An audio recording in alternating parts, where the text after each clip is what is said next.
Hər vaxtınız xeyir əziz şagirdlər. Demək 30 iyun 2026-cı il 6-cı sinif lisey imtahanlarına qəbul imtahanından riyaziyyat suallarına baxırıq.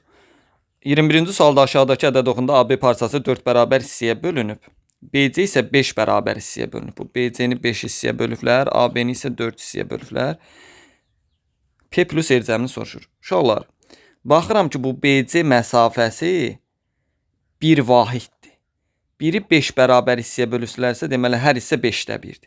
0-dan 5-də 1, 5-də 2, 5-də 3, 5-də 4. Deməli R bərabər olacaq 5-də 4-ə.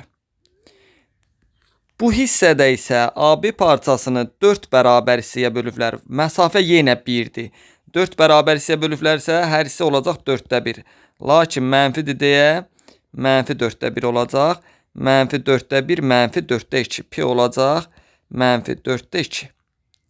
Səndən bunların cəmini soruşur. Yəni 5-də 4 plus mənfi 4-də 2, yəni çıx 4-də 2. Ortaq məxrəc olacaq 20-də 16 çıxılsın. 20-ni 4-ə bölündə 5, 2-yə də vuranda 10 olacaq 20-də 6. Yəni ixtisar eləsəm 10-da 3 düzgün cavab olacaq D variantı. Aşağıdakı rəfdə yan-yana yerləşdirilmiş eyni dəftərin və eyni kitabların tutulduğu yerlərin uzunluqla 3 mavi dəftər 6-da, 5-də 6-dır. 4 çəhrayı kitab isə 5-də 12 desimetr yer tutur. Baxın uşaqlar, 3 mavi dəftər 5-də 6-dırsa, 5-də 6-nı bölərəm 3-ə, yəni vuraram 3-də 1-ə. Olacaq 5-də 2.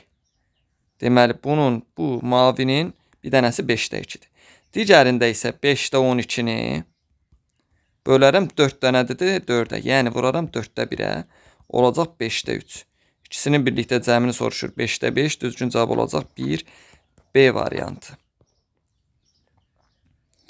Növbəti 23-cü sual. Demək uşaqlar, burada qayda nətərdir? Baxın, 3-ü 10-a vuranda 30 eləyir. 15-i 2-yə vuranda 30 eləyir. 6-nı 5-ə vuranda 30 eləyir. 30-u 1-ə vuranda 30 eləyir. Eyni qayda ilə 4-ü 10-a vuranda 40 eləyir, 20-ni 2-yə vuranda 40 eləyir, 8-i 5-ə vuranda 40 eləyir. İndi gəlin aşağıdan baxaq.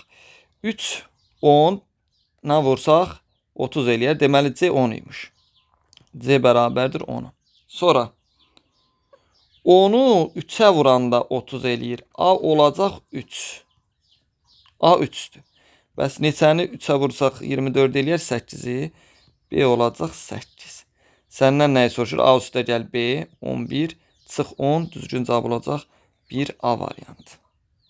Bir oyun zəri havaya atılır, üst üzə 2-dən böyük ədədin düşdüyü məlumdursa. Deməli, böyük ədəd düşürsə ya 3 düşür, ya 4, ya 5, ya da 6. Bu ədədin sadə ədəd olması ehtimalı neçədir? Ümumi hallarımız sayı 4, sadələr 3-dür, bir də 5-dir. 2, ixtisar eləsəm 2-də 1 düzgün cavab olacaq D variantı. Növbəti sualları da səhifədə paylaşıram.